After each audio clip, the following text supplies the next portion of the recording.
దానికి సమయం ఉన్నది అంటున్నాడు ప్రసంగి. అలాగే నిద్రిస్తున్న వ్యక్తి కూడా లేచుటకు సమయం ఉన్నది. సూర్యోదయమునకు సమయం ఉన్నది, సూర్యాస్తమయమునకు సమయం ఉన్నది. కాలములో ఉన్నాము, కాలములో సాగుతున్నాము. కాలము ఒక వ్యక్తిగా మన జీవితంలో సద్వినియోగపరచుకొనుట,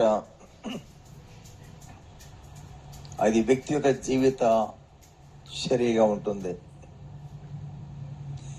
మనుషులు జరిగించు ప్రతి క్రియకు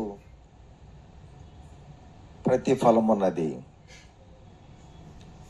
ఇంటి వారి యొద్ద నుండి, ముఖ్యంగా దేవుని యొద్ద నుండి కూడా మనుషులు జరిగించు ప్రతి క్రియకు ప్రతిఫలం ఉన్నది. అది మంచి క్రియలైతే దానికి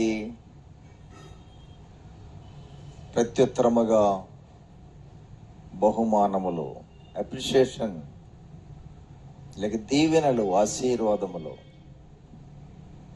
క్రియలు చెడ్డవైనట్లయితే వాటికి తగిన శిక్ష తన క్రియలకు ఫలముగా ఉంటుంది. కానీ ఈనాటి మానవ సమాజంలో అందరము జీవిస్తున్నాము కానీ, ఇష్టం వచ్చినట్టు జీవిస్తున్నారు కానీ జీవితమునకు ఫలితములు ఉన్నవని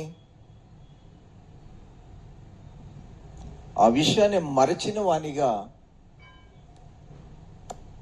జీవించుట ఆ వ్యక్తిగత జీవితం యొక్క ఫలము దుర్బలముగా ఉంటుంది. నేను ఇప్పుడు బోధిస్తున్నాను, మీలో చాలా మంది నన్ను ఎరిగిన వారై ఉంటారు. కానీ ఎవరైనా హితవాక్యములు పలుకుచున్నట్లయితే వినగోరుచిన వారు ఆ వ్యక్తిని చూస్తారు, ఆ వ్యక్తి యొక్క పలుకులు వింటాము. కానీ అదే సమయంలో మరొక వైపు నుంచి మనసులోకి ఒక ఆలోచన వస్తుంది. ఈ వ్యక్తి నీతి బోధలు చేస్తున్నాడే, మరి తన జీవితం నీతిలో ఉన్నదా అనేటువంటి ఒక యాక్టర్ ప్రక్కన సైడ్ యాక్టర్ ఎలా ఉంటాడో, బుర్రకథ చెప్పేవానికి అటు ఇటు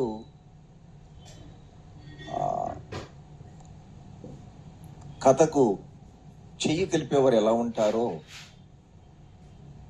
అలాగే మానవునిక మనస్సు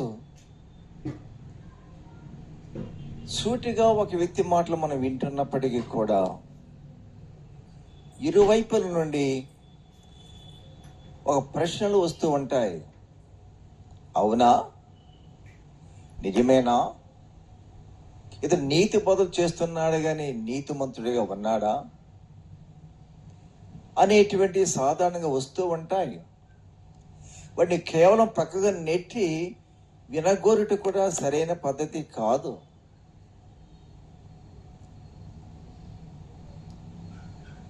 ఉదాహరణకు,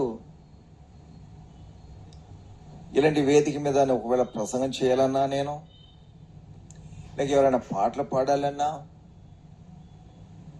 వేలాది ప్రజలు వాటిని చూడడానికి ఎదురు చూస్తున్నా, ఒక చిన్న ఉదాహరణ చెప్తున్నాను. అదేంటంటే, పాటలు పాడేవారు అక్కడ ఉన్నటువంటి వెడల్పోయిన కాలువను దాటి వచ్చి పాట పాడాలా, అది వాళ్ళ క్వాలిఫికేషన్. అలాగే ప్రసంగం చేసే వ్యక్తి కూడా ఆ వైడర్గా ఉన్నటువంటి కాలువను దాటి వచ్చి ప్రసంగం చేయాలా. ప్రసంగం చేయడానికి అది అర్హత, పాట పాడడానికి కూడా అది అర్హత. ఏమిటి అర్హత అంటే, కాలువ దాటి రావాలి. ఒక వ్యక్తి బల్లకట్టు మీద దాటి వచ్చాడు, ఒక వ్యక్తి మరొక వ్యక్తి భుజాల మీద ఎక్కించుకుని వచ్చాడు,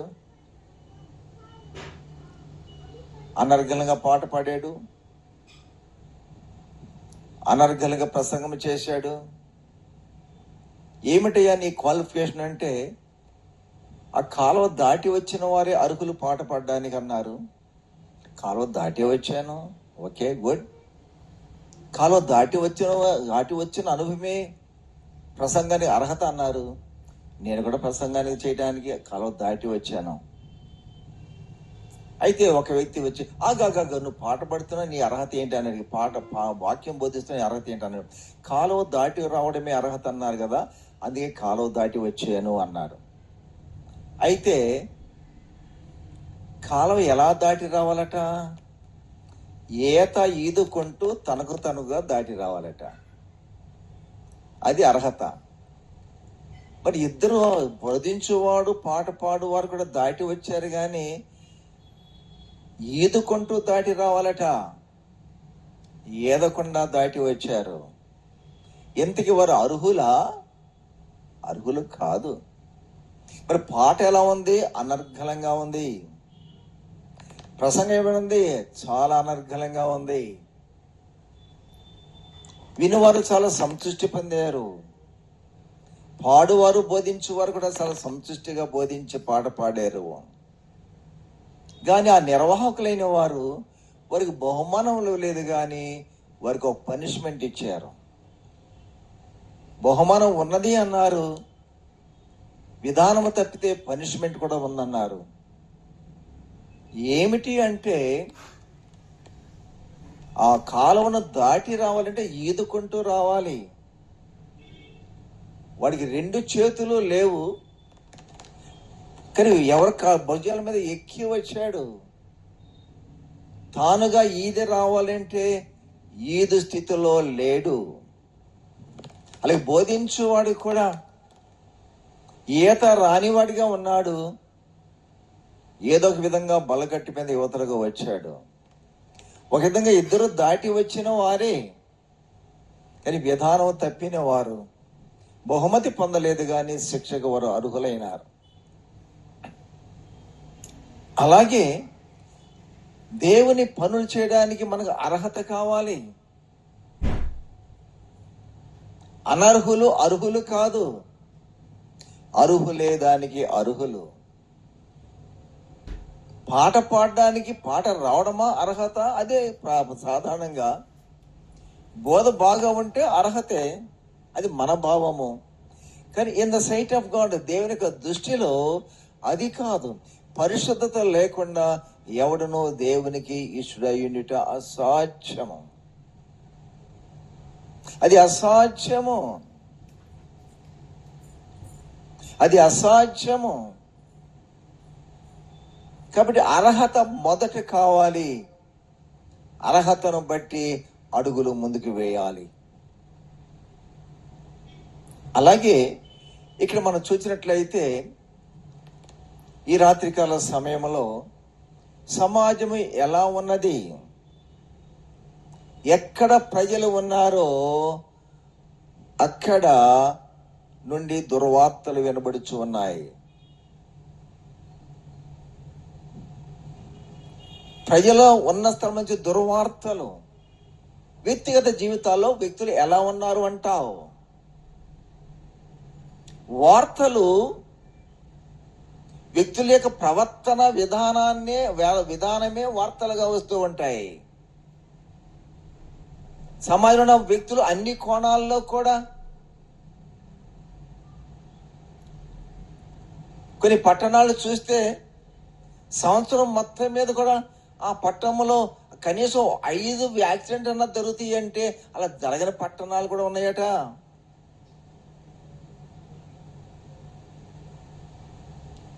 అలాంటి అలాంటి ప్రాంతంలో మా పేపర్ చూస్తే ఏ రోజు చూసినా యాక్సిడెంట్ కనపడదు మనకి. అక్కడ వాహనాలు లేవా, పట్టణం లేదా, వేగం లేదా, ప్రయాణాలు లేవా, సంఖ్య ఎక్కువ లేవా, కారు అయినప్పటికీ కూడా ఎందుకు అక్కడ దుర్వార్తలు కనపడడం లేదు? They are so careful. అక్కడ చట్టాలను వాళ్ళు ఫాలో అవుతున్నారు. ప్రతి చిన్నదానికి శిక్ష ఎక్కువ ఉన్నది. నేను మొన్న స్థలంలో చూశాను, ఓవర్లోడ్ వేస్తేనంట 4 లక్షలంట ఫైన్, 45 లక్షలంట ఫైన్. నాకే ఆశ్చర్యం వేసింది. వాల్ పోస్ట్లో అతికిస్తే 40,000 రూపాయలు, 4 లక్షలు 40,000 కట్టాలంట. ఎవరు సాహసం చేస్తారు? ఎవరు సాహసం చేస్తారు? అలాగే దేవుని యొక్క చట్టము ఉన్నది. It is the word of God for the humanity. సర్వ మానవాన్ని ఉద్దేశించినటువంటి సృష్టికర్తన దేవుడు మానవుడు ఎలా తన మనుగడలో ఉండాలో, ఎలా తలంచాలో, ఎలా మాట్లాడాలో, వేటిని ఆశించాలో, వేటిని తినాలో, వేటిని త్రాగాలో, వీటిని సంభాషించాలో, ఎలాంటి కాలు చేయవచ్చు, ఎవరికి చేయవచ్చు, ఎవరు చేయకూడదు, ఏది న్యాయమో, ఏది అన్యాయమో, ఏది పాపమో, ఏది పుణ్యమో. Then there is the God, there is the knowledge. దైవం ఉన్నది అంటే అక్కడ చట్టము ఉన్నది. దైవం ఉన్నది అంటే అక్కడ విలువలు ఉన్నాయి. What the God expects.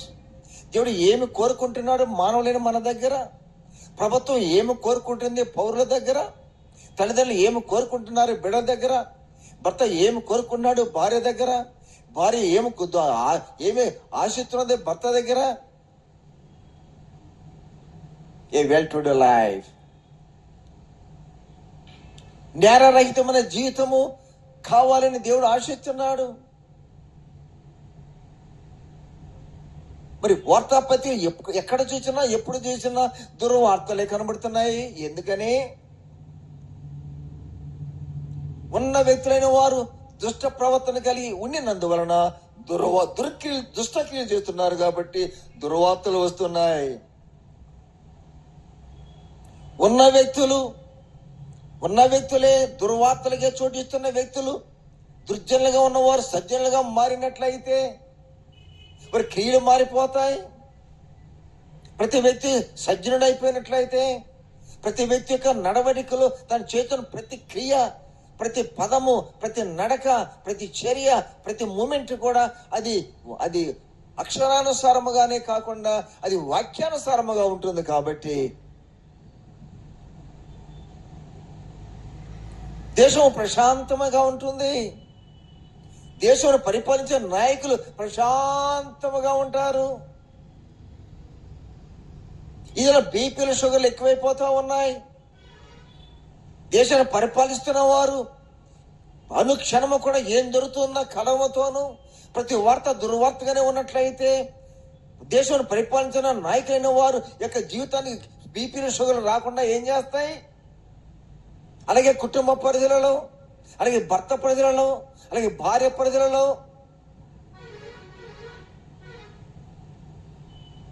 దేవుడు కూడా అంటున్నాడు, నేను ఈ ద్రాక్ష తోటకు చేరుదా అంతయ్య నేను చేసినాను కానీ, మంచి పొలంలో ఫలిస్తుందని ఎదురు చూసినాను కానీ, ఆ తోటలో నాటిన ప్రతి చెట్టు కూడా అది కారు ద్రాక్షలే కాసింది. నేను చేరుదా అంతా చేసినాను. What all I did as a God. At అయినప్పటికి కూడా ఆ ప్రతి చెట్టు కాసిన కాయ, ప్రతి గుత్తులోని కాయ నోట్లో పెట్టుకుంటే కారుగా ఉన్నదట, చేదుగా ఉన్నది,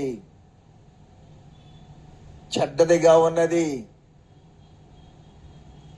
ఒక ద్రాక్ష తోటలో నాటబడిన ఒక్కొక్క చెట్టు ఒక్కొక్క గుత్తి కాయ కాస్తుంది. ఒక గుత్తులో ఒక్కొక్క కాయ కూడా సమ్మేళనంగా ఒక గుత్తిగా ఉంటుంది. సమాజంలో వ్యక్తులమైన మనము, నువ్వు స్త్రీవైనా పురుషుడువైనా, ఏ వయసులో ఉన్నవారమైనా, జీవించిన వ్యక్తులైనా మనం ఒక ప్రశ్న వేసుకోవాలి. నువ్వు భూమి మీద నాటబడిన ఒక మొక్కవు. నువ్వు you're a sowed plant on the earth as a human being. ఒక మానవునిగా దేవుడు మనల్ని నాటినాడు. ఒక వయసుతో నాటినాడు. ఒక రూపముని ఇచ్చినాడు. ఒక అందముని ఇచ్చినాడు. ఆరోగ్యముని ఇచ్చినాడు. విద్యను ఇచ్చినాడు. బట్టలు ఇచ్చినాడు. You have your own status. అన్ని దేవుడు నీకు ఇచ్చినాడు. ప్రజలు ఇచ్చారు.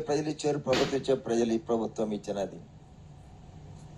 అనేకులు అందరూ ఒక మంచి ఉద్యోగం నీకు దొరికినది. అది ఎంత అదృష్టమో. అయితే ఉద్యోగం చేస్తున్న నీవు, ఉద్యోగం దొరకని వారు లేని ఇబ్బందులు ఉంటే దొరికిన వ్యక్తి నీవు, are you doing the justice to the job? నీ ఉద్యోగులు నువ్వు న్యాయం చేయాలి, నా ఉద్యోగులు నేను న్యాయం చేయాలి, నీ జీవితాన్ని నువ్వు న్యాయం చేసుకోవాలి, నీ తల్లిదండ్రులకు నువ్వు న్యాయం చేయాలి, నీ భార్యకు నువ్వు న్యాయం చేయాలి, నీ భర్తకు నువ్వు న్యాయం చేయాలి, నీ బిడ్డకు నువ్వు న్యాయం చేయాలి, ప్రభుత్వానికి న్యాయం చేయాలి, నీ ఇరుగు పొరుగు వరకు న్యాయం చేయాలి. మానవ జీవిత విధానం న్యాయ నిబంధనతో ముడివేయబడేది.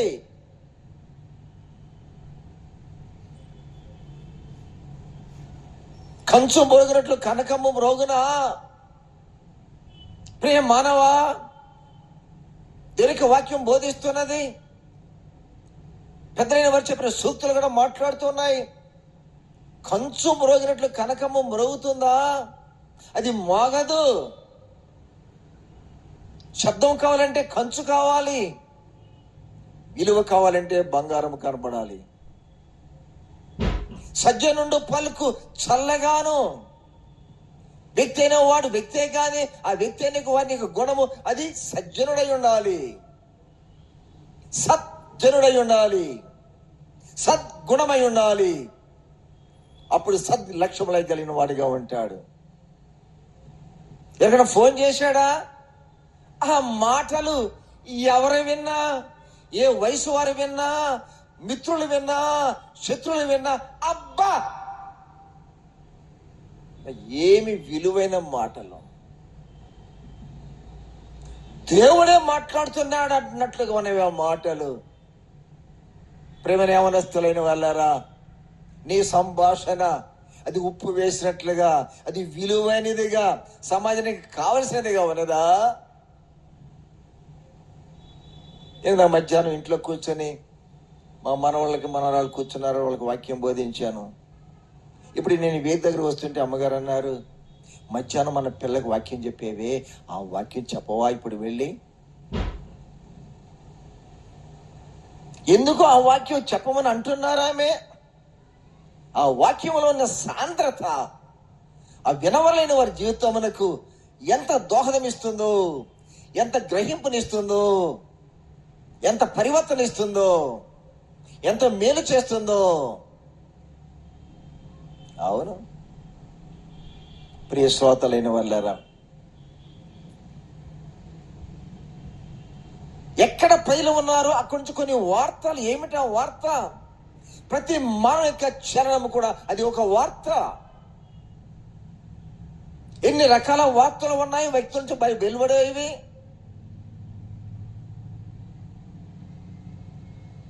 నేను అక్కడ ఉదయం అక్కడ ఎండలో నిలబడి నీళ్లు పొక్కులించి అలా ఊస్తే అని ఊస్తే ఆ సూర్యకిరణాల్లో ఆ తుప్పర్లు లెక్కేద్దాం అనుకుంటే లక్షల్లో ఉన్నాయి. ఏంటండి? లక్షల్లో ఉన్నాయండి. ఆశ్చర్యం వేసింది నాకు. అంటేనే ఆ తుప్పర్లు లక్షలు ఆ నీటిని లక్షల పరిమాణాలుగా నేను విభజించానా, అది నాకే ఆశ్చర్యం వేసింది. Such the human life. ఒక వ్యక్తిమైన నువ్వు ఒక తలంపు వస్తే, ఒక ఆశ వస్తే, అది మంచిదైనను అది చెడ్డదైనను నీ నుంచి కలిగినటువంటి ఏదైనా సరే అది ఎన్ని కణములుగా విభజించబడుతుందంటే లక్షల సంఖ్యలో. ఏంటి కరోనా వ్యాధి, ఇప్పుడు వైరస్ ఏంటి, అది ఎలా ప్రబలుతుంది, అది ఎంత సంఖ్యలో ఉంది, దాని పరిమాణమే ఎంత, దాని ఫలితములు ఎంత నష్టానికి దారితీస్తున్నాయి. ఆలోచిద్దాం. వ్యక్తిగత ప్రాణమునకు హాని కలిగించేటువంటి ఇలాంటి వ్యాధి అనే వైరస్ కి ప్రపంచం వడిగిపోతున్నాం.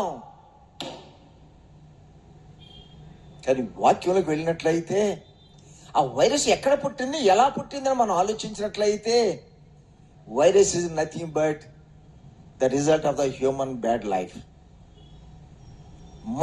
మనము జీవించిన అవినీతి యొక్క తుపరులు అవి మన పాలిటే అవి ప్రాణము తీసేవిగా తయారవుతున్నాయి.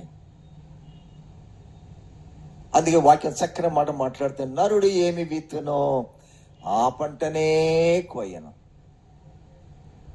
ఆ పంటనే కోయ. దేవునికి వాక్యములో చక్కనైన మాట, చిక్కనైన మాట, విలువైన మాట, దేవుని నోటి మాట. ఈ మాట ఎప్పుడైనా విన్నావా? దాని విలువను ఎప్పుడైనా రీసెర్చ్ చేసినావా? ఆలోచించండి. ఇంగ్లీష్ ఒక మాట ఉంది, in every reaction there is opposite equal reaction. ఒక చర్యకు అదే పరిమాణంలో ఆ చర్య మళ్ళీ ఎదురొస్తుందట. ఇప్పుడు నేను కొట్టాను దీన్ని, అది అంటుంది నువ్వు నన్ను కొట్టావంటుంది. నేను అన్నాను నువ్వు కూడా నన్ను కొట్టావన్నా. మనకు నేను కొట్టిందే నాకు అర్థమవుతుంది, కానీ అది నన్ను తిరిగి కొట్టిందే మనకు అర్థం కావట్లేదు. నేను ఎంత బలముగా కొట్టానో అంత బలమైన దెబ్బ దాని నుంచి మళ్ళీ నాకు కలిగింది. ఈ సత్యముని ఎరుగుదువా? సైన్స్ సూత్రం అని తెలుసు, బైబిల్ సూత్రం అని తెలుసు, కానీ నువ్వేమి వెతుకుంటున్నావో దాని ఫలితమును, ఇఫ్ యూ సోడ్ ద బ్యాడ్, చెడును గన నీ విత్తినట్లయితే ఏ రూపంలో విత్తినా దాని ఫలితము నీవు అనుభవించవలసి వస్తుంది. అది నీకు జీతము. అందుకంటే ప్రతి వాని జీతము పట్టుకుని నేను వస్తాను. Are the punishments are the rewards.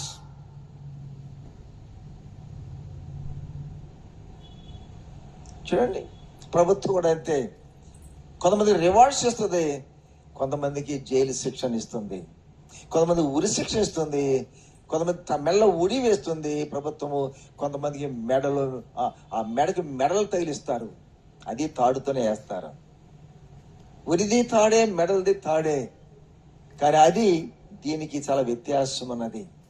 నరుడు ఏమి విత్తనో ఆ పంటనే కొయ్యను. కాబట్టి దుర్వార్తలు వినబడుతున్నాయి.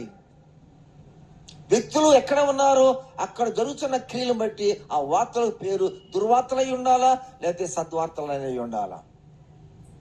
మనం సజ్జలమైతే సత్క్రియలు చేస్తాము, సద్వార్తలే వస్తాయి, దాని ఫలితం కూడా దీవెనలుగానే వస్తాయి, శాపాలుగా రావు.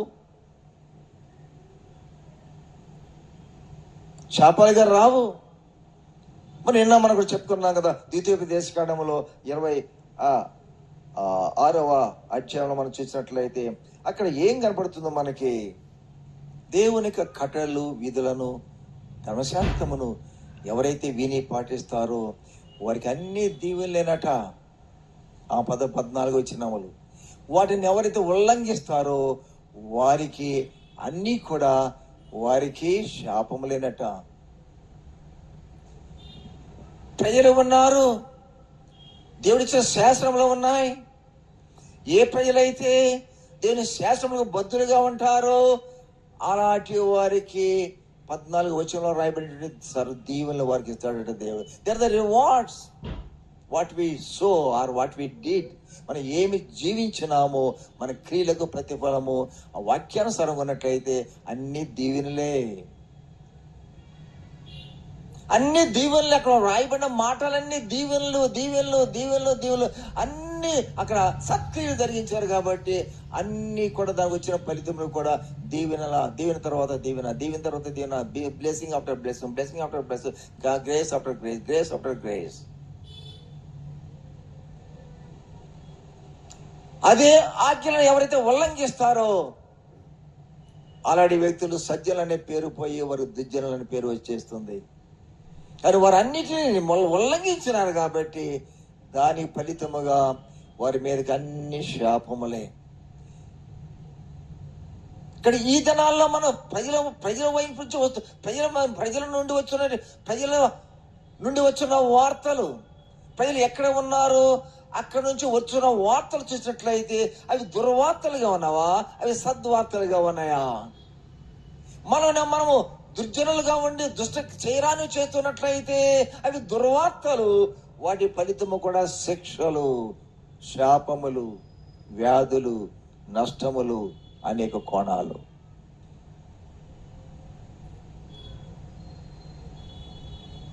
మనం ఏది నమ్మినా నమ్మకపోయినా సత్యం అనే దాన్ని మనం నమ్మాలి.